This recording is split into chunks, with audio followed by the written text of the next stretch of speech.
I believe that the issue of strengthening security and the presence of allies in Greenland is a serious issue, but one that falls within the scope of, let's say, dialogue within the Atlantic Alliance.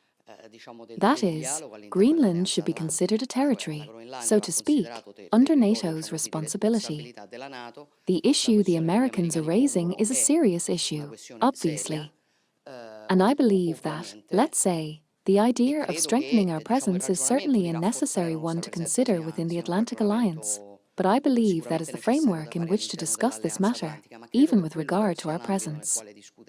You've seen that Italy has presented its strategy for the Arctic, because we also obviously understand how strategic and important it is. I've already proposed that it be discussed within NATO. Have you seen that NATO Secretary-General Mark Rutte has met or not summoned? He met both the Danish Prime Minister and the Prime Minister of Greenland, and voice in background saying Rutte was not present at the meeting. Well, he, let's say, organized the meeting, and so I think that's basically the reasoning that needs to be done here. I've always told you, and I'm convinced of this, that I consider it very difficult a ground intervention, let's say, military on the subject of Greenland. I believe the issue is political, and I believe it will be resolved politically. And it will be resolved clearly, in my opinion too, even with a greater commitment from all the allies in an area that is strategic for everyone, not just for the United States, but also for us, and also for Europe. Maybe I don't want to say more, but basically, almost at the same level. Here, NATO has already written in its documents that the Arctic is strategic today. So it's already responding to a political question for an existing problem.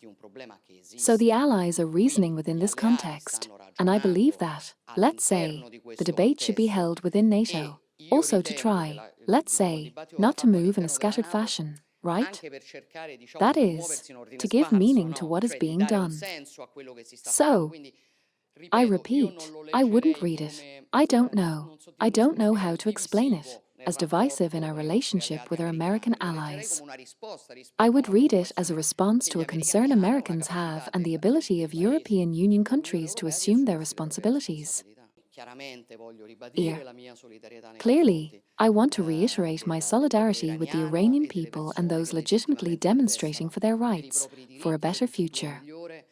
I don't believe that, let's say, demonstrating for one's rights should be paid for with one's life, and so obviously we condemn the repression, we condemn the killings by the Iranian regime, we ask Iran to guarantee the safety of citizens who want to demonstrate, but we are working towards a de-escalation and to try to return to negotiations that can resolve the situation, especially regarding the nuclear issue.